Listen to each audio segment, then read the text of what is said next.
ರೇವಣ್ಣ ಕುಟುಂಬಕ್ಕೆ ಸಂಕಷ್ಟದ ಮೇಲೆ ಸಂಕಷ್ಟ ಶುರುವಾಗ್ತಾ ಇದೆ. ಭವಾನಿ ರೇವಣ್ಣ ಅವರ ಆಂಟಿಸಿಪೇಟರಿ ಬೇಲ್ ವಜಾ ಆಗಿರುವಂತಹದ್ದು. ಭವಾನಿ ರೇವಣ್ಣ ಸಲ್ಲಿಸಿದಂತಹ ನಿರೀಕ್ಷಣಾ ಜಾಮೀನು ವಜಾ ಆಗಿದೆ. ನಿರೀಕ್ಷಣಾ ಜಾಮೀನನ್ನ ವಜಾಗೊಳಿಸಿದೆ ನ್ಯಾಯಾಲಯ. ಈ ಮೂಲಕ ಸಂಕಷ್ಟ ಎದುರಾಗಿದೆ.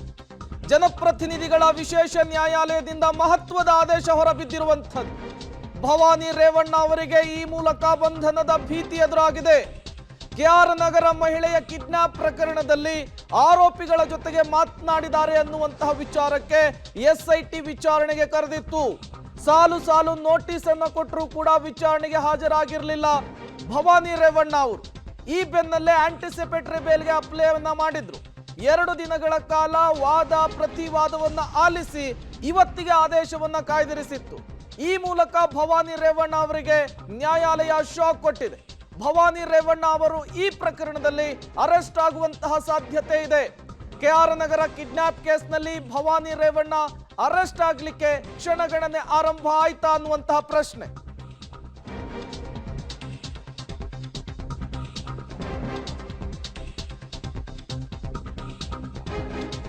ಭವಾನಿ ರೇವಣ್ಣ ಅವರಿಗೆ ಈ ಮೂಲಕ ಸಂಕಷ್ಟ ಎದುರಾಯ್ತು. ಭವಾನಿ ರೇವಣ್ಣ ಅವರನ್ನ ಅರೆಸ್ಟ್ ಮಾಡುವಂತಹ ಸಾಧ್ಯತೆ. ಕೆಆರ್ ನಗರ ಕಿಡ್ನಾಪ್ ಕೇಸ್ನಲ್ಲಿ ಭವಾನಿ ಅವರು ಅರೆಸ್ಟ್ ಆಗುವಂತಹ ಸಾಧ್ಯತೆ ಇದೆ. ಯಾವುದೇ ಕ್ಷಣದಲ್ಲಿ ಬೇಕಾದರೂ ಕೂಡ ಭವಾನಿ ರೇವಣ್ಣ ಅವರನ್ನ ಅರೆಸ್ಟ್ ಮಾಡಬಹುದು. ಮತ್ತಷ್ಟು ಡೀಟೇಲ್ಸ್ ಅನ್ನು ಕೊಡ್ತಾರೆ ನಮ್ಮ ಕ್ರೈಮ್ ಬ್ಯೂರೋ ಹೆಡ್ ಮುರಳೀಧರ್.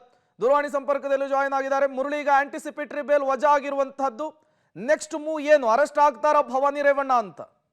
ಖಂಡಿತ ಪ್ರೇಮ್, ಯಾಕೆಂದರೆ ಈ ಪ್ರಕರಣಕ್ಕೆ ಸಂಬಂಧಪಟ್ಟಂತೆ ದೊಡ್ಡ ಮಟ್ಟದ ಬೆಳವಣಿಗೆಗಳು ಈಗ ನಡೀತಾ ಇರುವಂಥದ್ದು. ಯಾಕೆಂದರೆ ಇದೇ ಪ್ರಕರಣದ A1 ಆರೋಪಿ HD ರೇವಣ್ಣ ಅವರ ನಿರೀಕ್ಷಣಾ ಜಾಮೀನು ಅರ್ಜಿ ವಜಾದ 15 ನಿಮಿಷಕ್ಕೆ SIT ಅಧಿಕಾರಿಗಳು ಅವರನ್ನು ಬಂಧನಕ್ಕೆ ಒಳಪಡಿಸಿದರು. ಅದೇ ರೀತಿಯ ಪರಿಸ್ಥಿತಿ ಈಗ ಭವಾನಿ ರೇವಣ್ಣ ಅವ್ರಿಗೂ ಕೂಡ ಇರುವಂಥದ್ದು. ಸದ್ಯಕ್ಕೆ SIT ಮೂಲಗಳ ಮಾಹಿತಿ ಪ್ರಕಾರ ಭವಾನಿ ರೇವಣ್ಣ ಅವರು ನಾಪತ್ತೆ ಆಗಿದ್ದಾರೆ. ಅಂದರೆ ಅವರಿಗೆ ಕೊಟ್ಟಂಥ 41A CRPC 41A ಅಡಿಯಲ್ಲಿ ನೋಟಿಸನ್ನು ಕೊಟ್ಟಿದ್ರು. ಅಂದರೆ ಆರೋಪಿ ಅಂತೇಳಿ ಒಂದು ನೋಟಿಸನ್ನು ಕೊಟ್ಟಿದ್ರು. ಆ ನೋಟಿಸ್ಗೂ ಕೂಡ ಯಾವುದೇ ರೆಸ್ಪಾಂಡನ್ನು ಮಾಡ್ತಾ ಇಲ್ಲ. ಜೊತೆಗೆ ಅವರ ಹೇಳಿಕೆಗಳನ್ನು ದಾಖಲು ಮಾಡ್ಕೊಳ್ಬೇಕಿತ್ತು. ನಾಳೆ ಅವರಿಗೆ ಬೆಳಗ್ಗೆ 10 ಗಂಟೆಯಿಂದ ಸಂಜೆ 5 ಗಂಟೆ ತನಕ ಕೂಡ ಅವಕಾಶ ಇದೆ ಅಂತೇಳಿ ಆ ಅವಕಾಶಕ್ಕೆ ಈಗ SIT ಅಧಿಕಾರಿಗಳು ಕಾದು ಕೂತ್ಕೊಳ್ಳುವಂಥ ಸಾಧ್ಯತೆಗಳು ತೀರಾ ಕಡಿಮೆ. ಯಾಕೆಂದರೆ ಅವರಿಗೆ ಆರೋಪಿ ಸ್ಥಾನದಲ್ಲಿ ಇಟ್ಟು ಅವರಿಗೆ ನೋಟಿಸ್ ಅನ್ನು ಕೊಟ್ಟು ವಿಚಾರಣೆಗೆ ಹಾಜರಾಗಿ ಅಂತೇಳಿ ಹೇಳಿರುವಂಥದ್ದು. ಆ ಹಿನ್ನೆಲೆಯಲ್ಲಿ SIT ಅಧಿಕಾರಿಗಳು ಯಾವ ಕ್ಷಣದಲ್ಲೇ ಆದರೂ ಕೂಡ ಭವಾನಿ ರೇವಣ್ಣ ಅವರನ್ನ ಬಂಧನಕ್ಕೆ ಒಳಪಡಿಸಬಹುದು. ಯಾಕೆಂದರೆ ಈ ಹಿಂದೆ ಕೂಡ ಸಾಕಷ್ಟು ದೊಡ್ಡ ಮಟ್ಟದ ಚರ್ಚೆ ನಡೆದಿತ್ತು. ಮಾಧ್ಯಮಗಳಲ್ಲಿ ಕೇವಲ ನೋಟಿಸ್ ವಿಚಾರ ಬರ್ತಾ ಇದೆ, ಆದರೆ ನನಗೆ ಯಾವುದೇ ರೀತಿಯ ನೋಟಿಸನ್ನು ಕೊಟ್ಟಿಲ್ಲ. ಆ ಹಿನ್ನೆಲೆಯಲ್ಲಿ ನನಗೆ ಒಂದು ನಿರೀಕ್ಷಣಾ ಜಾಮೀನನ್ನು ಮಂಜೂರು ಮಾಡಬೇಕು ಅಂತೇಳಿ ಕೋರ್ಟ್ನ ಮನವಿಯನ್ನು ಮಾಡಿಕೊಂಡ್ರು. ಆದರೆ SIT ಅಧಿಕಾರಿಗಳು ಇವತ್ತು ಆದೇಶ ಬರೋದಕ್ಕಿಂತ ಮುಂಚೆ ನಿನ್ನೆ ಒಂದು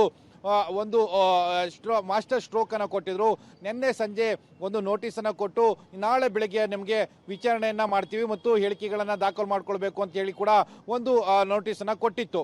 ಆದರೆ ಆ ನೋಟಿಸ್ಗೆ ಇದುವರೆಗೂ ಕೂಡ ಸಕಾರಾತ್ಮಕವಾಗಿ ಭವಾನಿ ರೇವಣ್ಣ ಅವರು ಸ್ಪಂದಿಸಿಲ್ಲ. ಜೊತೆಗೆ ಭವಾನಿ ರೇವಣ್ಣ ಅವರು ಎಲ್ಲಿದ್ದಾರೆ ಅನ್ನೋದ್ರ ಬಗ್ಗೆ ಯಾವುದೇ ರೀತಿಯ ಕ್ಲಾರಿಟಿಗಳು ಯಾವುದೇ ರೀತಿಯ ವಿಚಾರಗಳು ಕೂಡ ಗೊತ್ತಾಗ್ತಾ ಇಲ್ಲ.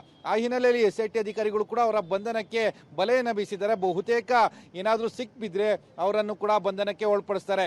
ಈ ಪ್ರಕರಣದಲ್ಲಿ 8ನೇ ಆರೋಪಿಯಾಗಿ ಭವಾನಿ ರೇವಣ್ಣ ಅವರು ಇರ್ತಾರೆ ಅನ್ನೋದಂತೂ ಸ್ಪಷ್ಟವಾಗಿ ಈಗ ಗೊತ್ತಾಗ್ತಾ ಇರೋಂಥದ್ದು. ಪ್ರೇಮ್, ಮುರಳಿ, ಪ್ರಕರಣದಲ್ಲಿ ಭವಾನಿ ಅವರಿಗೆ ಸಂಕಷ್ಟ ತಂದಿಟ್ಟಿದ್ದು ಹೇಗೆ ಅಂತ ಹೇಳಿ, ಯಾಕೆಂದ್ರೆ ಇಲ್ಲಿಯವರೆಗೂ ಕೂಡ ಅವರ ಹೆಸರು ಈ ಪ್ರಕರಣದಲ್ಲಿ ಎಲ್ಲೂ ಕೂಡ ಉಲ್ಲೇಖವಾಗಿರಲಿಲ್ಲ. ಇದ್ದಕ್ಕಿದ್ದ ಹಾಗೆ ಅವರು ಆಂಟಿಸಿಪೇಟರಿ ಬೇಲ್ಗೆ ಅಪ್ಲೈ ಮಾಡ್ತಾರೆ, ತಲೆಮರೆಸ್ಕೊಂಡು ಓಡಾಡುವಂತಹ ಕೆಲಸವನ್ನ ಮಾಡ್ತಾರೆ. ಈಗ ಜಾಮೀನು ಕೂಡ ರದ್ದಾಗಿರುವಂತಹದ್ದು.